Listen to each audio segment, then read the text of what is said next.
పండగలు వస్తుంటాయి వెళ్తుంటాయి. వాటి వెనకాల అసలు ప్రతి పండగకి కూడా శాస్త్రీయత కూడా ఉంది. మన దేశంలో శాస్త్రీయత అంటే ప్రతి పండగ వెనకాల సైన్స్ ఉంటుంది. ఆనాటి మన పురాణ గాథలు కాదు, మన చరిత్రలో మన వాళ్ళే ప్రతి పండగ వెనకాల ఒక సైన్స్ని చేర్చారు.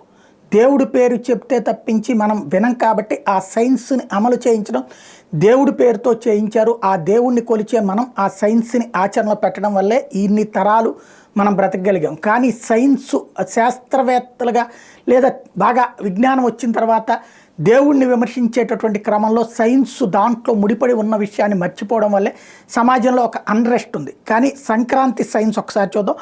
సూర్యుడు జ్ఞానానికి జీవిత శ్రేయస్సుకి ప్రతీక. సూర్యుడు ఉత్తరం వైపు ప్రయాణం చీకటిపై కాంతి విజయాన్ని సూచిస్తుంది. మకర సంక్రాంతికి సూర్యుడు మకర రాశిలో మారతాడు. సూర్యుని ఖగోళ ప్రయాణంతో ముడిపడి ఉన్న మకర సంక్రాంతితో శీతాకాలం ముగుస్తుంది.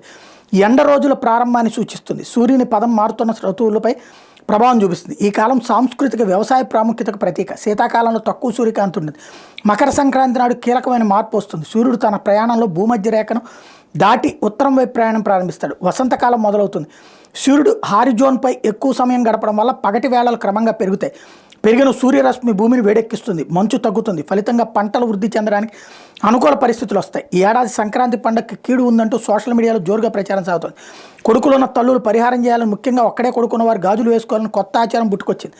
ఒకే అల్లుడు ఉన్న అత్త అల్లుడిని ఇంటికి పిలిచి కొత్త బట్టలు తులం బంగారం పెట్టాలని, కొత్త అల్లుడైతే కాళ్ళను పాలతో కడగాలంటూ వింత నియమం చక్కలు కొడుతుంది. ఇట్లాంటి దిక్కుమాల ప్రచారాలు చేయడం వల్లనే ధర్మం పట్ల శాస్త్రం పట్ల నెగిటివ్ అవుతుంది. అయితే ఎవరి గాజులు వాళ్లే కొనుక్కుని వేసుకోకూడదు, వేరే వాళ్ళ నుంచి తీసుకోవాలి. దీన్ని నమ్మి గ్రామాల్లో ఎక్కువగా మహిళలు ఒకళ్ళనొకళ్ళు గాజులు ఇచ్చిపుచ్చుకున్నారు. దీనిలో వాస్తవం ఉందా లేదా అని వేస్తే ఈ సంక్రాంతి కీడు వెనక సైన్స్ ఉందని చెప్తున్నారు. అల్లుళ్ళకి కాళ్ళు కడగడం, కానుకలు ఇవ్వడం అనేది కేవలం పుకారు మాత్రమే అని పండితులు కొట్టిపడేశారు.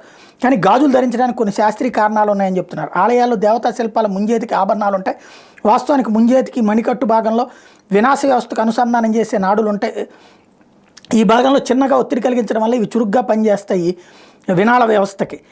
ఫలితంగా పునరుత్పత్తి వ్యవస్థ పనితీరు బాగుంటుందని సైన్స్ చెప్తుంది. ఇలా మనం ధరించే ఆభరణాల వెనక ఇలాంటి శాస్త్రీయ కోణం కూడా ఉందని చెప్తున్నారు.